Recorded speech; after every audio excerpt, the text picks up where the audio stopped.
Let's be clear. You will never be satisfied. No matter what you achieve or acquire, a quiet voice in the back of your mind always whispers, more. You've felt it, haven't you? You reach a goal you swore would complete you, and for a moment, you taste satisfaction.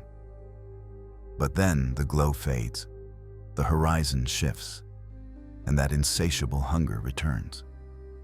It's never enough, and deep down, you already suspect it. This isn't a personal failing or some unique greed on your part.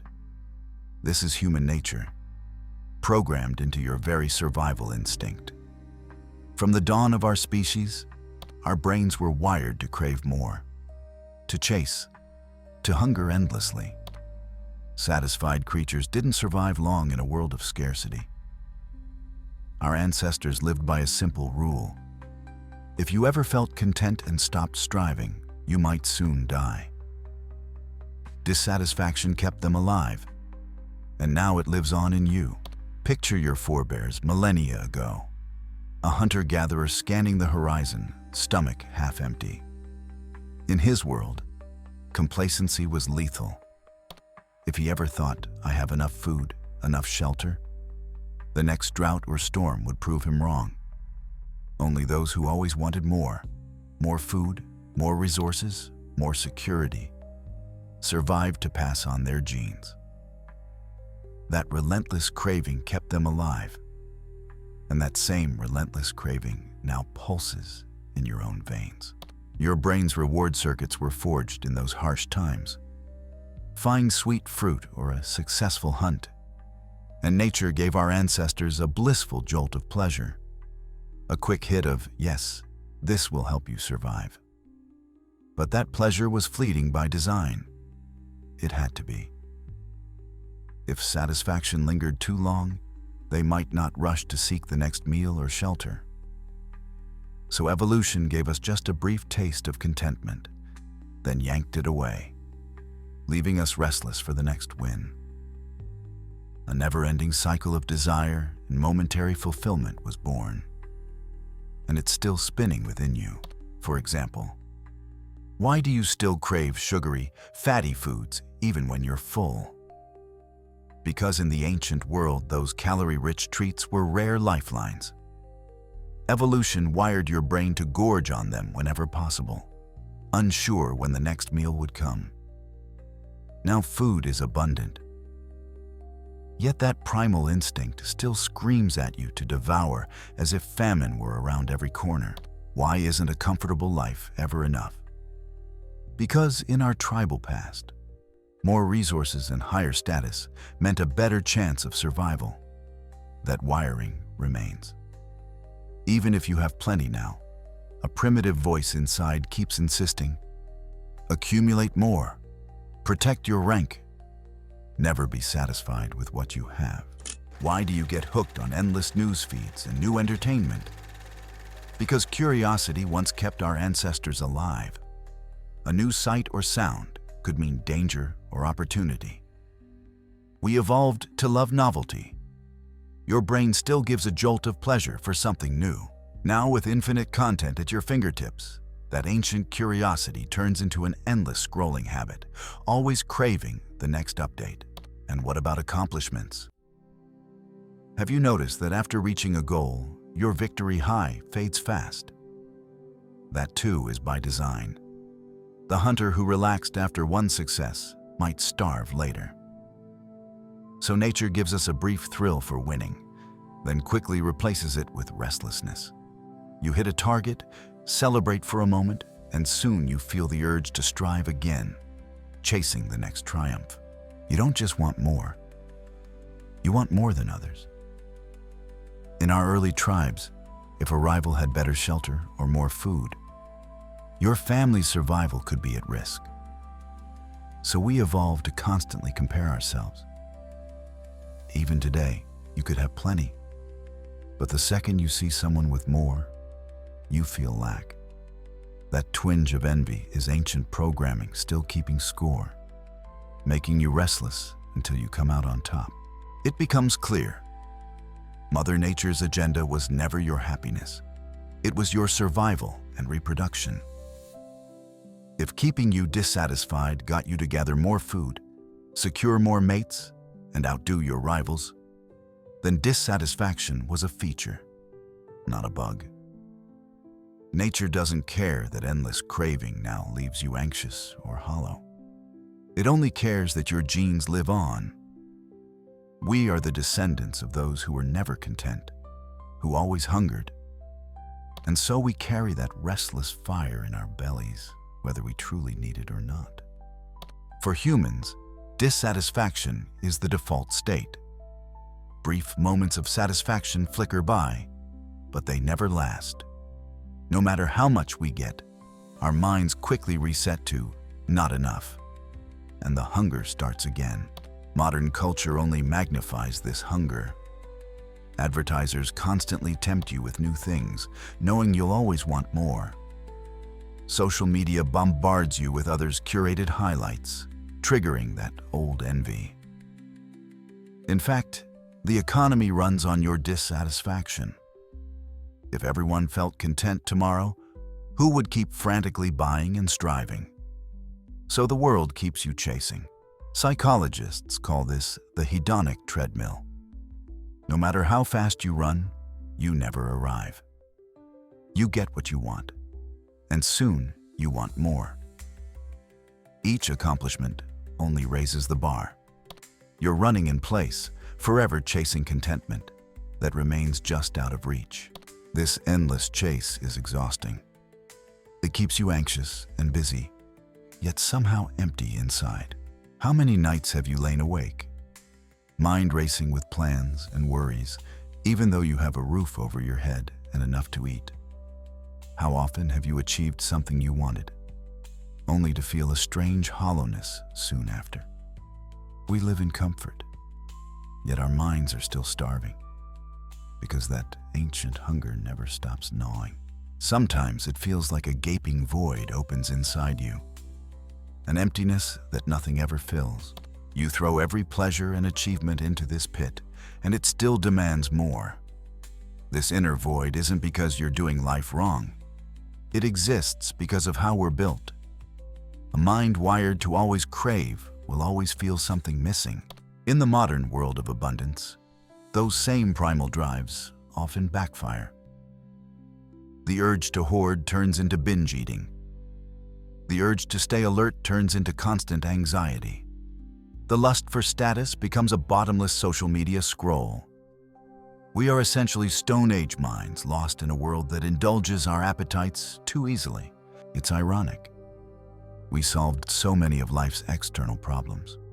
We have plentiful food, safety, comfort. Yet that inner alarm hasn't fallen silent. We enjoy more security than any generation before, but still we feel something is missing, because it was never really about the outside world. The feeling of not enough has always come from inside us. Yet understanding this trap is the first step to transcending it. Now that you see the unconscious game driving you, you can choose to stop playing. We have something our primitive ancestors did not: awareness of our own programming. With that awareness comes the power to change our relationship to it. So how do we escape this endless craving? Fortunately, we are not the first to recognize this predicament. Throughout history, some of the wisest minds have grappled with the same question and found a way out. They saw the futility of chasing more and sought something beyond the cycle of desire. They realized that if the problem is internal, the solution must be too. Instead of feeding the insatiable appetite, they learned to step back and examine it, to understand its nature and, astonishingly, to transcend it. Alan Watts warned that human desire is insatiable. He observed that we try to stuff our lives with endless pleasure and stimulation, only to become numb and dissatisfied. The very act of chasing happiness, he argued, guarantees we remain unhappy. His advice was to stop living for some future fulfillment and instead fully embrace the present moment. because only in the present can you find true contentment. Sadhguru, a contemporary mystic, points out that once our survival needs are met, we begin longing for the limitless. No amount of money, pleasure, or success will ever completely satisfy us, because deep down, what we seek is boundless. His guidance is to turn inward rather than chasing endlessly outward. Only by experiencing the limitless nature of our own being, through inner exploration, can we finally fill that void and find lasting fulfillment. Wayne Dyer taught that you are not defined by what you have or achieve. Who you truly are is something inherently whole and divine. He urged people to affirm, "I am enough," because when you know your own worth, you stop scrambling for external approval and accumulation. In realizing that you are already complete, you free yourself from the prison of never enough. Across ages and cultures, the message remains the same. You won't find enough out in the world. You find it by changing how you relate to desire. Contentment is an inside job. It comes from letting go of endless wanting and discovering the quiet fulfillment of being here, now, with what you have. Contentment doesn't mean complacency or giving up on growth. You can still pursue goals, but now it comes from a place of wholeness, not desperation. You strive because it's meaningful, not because you think achieving one more thing will finally make you worthy. In fact, when you act from genuine inspiration instead of emptiness, you often do better and enjoy the journey more. Choosing contentment is a quiet rebellion against your own evolutionary impulses and against a culture that thrives on dissatisfaction. Every time you pause and say, "I have enough," you defy the ancient program and the modern propaganda that insist you don't. In a world hooked on more, being at peace with what you have is a truly revolutionary act. One powerful antidote is gratitude. Take time to notice what you already have. Small comforts, kind people, simple pleasures. As you appreciate these things, the frantic sense of lack diminishes. Gratitude quiets the mind's alarm and allows contentment to grow. Similarly, being fully present in the moment lets you see that right now, you are okay. In the here and now, you have enough. Every spiritual tradition, in its own way, teaches the same core truth. Stop endlessly grasping, and peace will find you. Whether through faith, meditation, or wisdom, they all urge us to live in the present and realize that life itself is a gift. When you truly appreciate the miracle of existence, the spell of never enough dissolves, even if just for a moment. This shift isn't easy. Let's not pretend that a few insights can erase eons of conditioning.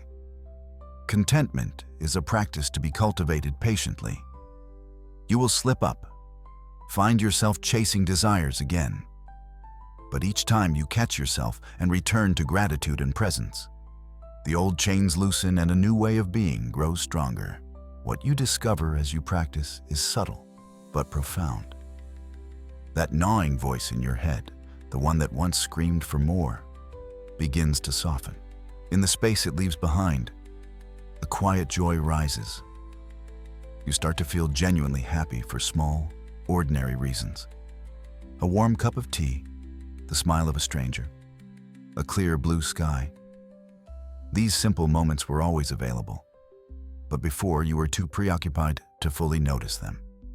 Now, the roar of craving is quieter, and contentment trickles in like a gentle stream, cooling the parched landscape of your mind. Imagine the freedom in that. Waking up without the sense of lack. Enjoying someone else's success without it diminishing your own. Moving through your day doing your best, yet remaining at peace with whatever happens. It's like stepping off a frantic race and walking your own steady path. When contentment is your baseline, life becomes less about stress and more about genuine fulfillment. where even the simplest experience feels rich enough. Does this sound like a fantasy? It's not. There are people even today who live in this state. Think of those who choose simplicity and still glow with happiness. The monk who owns nothing yet radiates joy. Or the elder who has let go of constant striving and found peace. They show that it really is possible to step off the wheel of craving and thrive. Next time that familiar craving claws at you, pause and recognize it as an old echo. A primitive impulse, not a command. In that moment, remind yourself that you are not obligated to obey it. Take a slow breath. I am enough. I have enough. Those simple words are a quiet rebellion against the urge, a compassionate choice to not be ruled by it. All your life, you may have heard that little demon in your mind whispering, "Never enough." Enough is not something out there you finally obtain. It's a choice you make in your heart. Decide that this moment, this life, is sufficient. And in doing so, you transform your experience of living. Your dreams and goals don't disappear. They simply stop controlling you. You can strive from a place of joy rather than emptiness. In choosing contentment, you break an ancient chain. You step off the treadmill and onto solid ground. You find that the peace you were chasing was quietly waiting within you all along, obscured by the chase. You reclaim your mind, your time, your presence. You begin to actually live, rather than endlessly preparing to live, once the next thing is achieved. Ultimately, contentment is the greatest rebellion in a world of never enough. It is a conscious path out of the evolutionary hunger that has haunted us. By finding satisfaction in this moment, by realizing that you are and have enough, you defy the old script and write your own. You free yourself. In that freedom, in that quiet state of enough, you finally discover the kind of peace no amount of chasing could ever attain. Enough.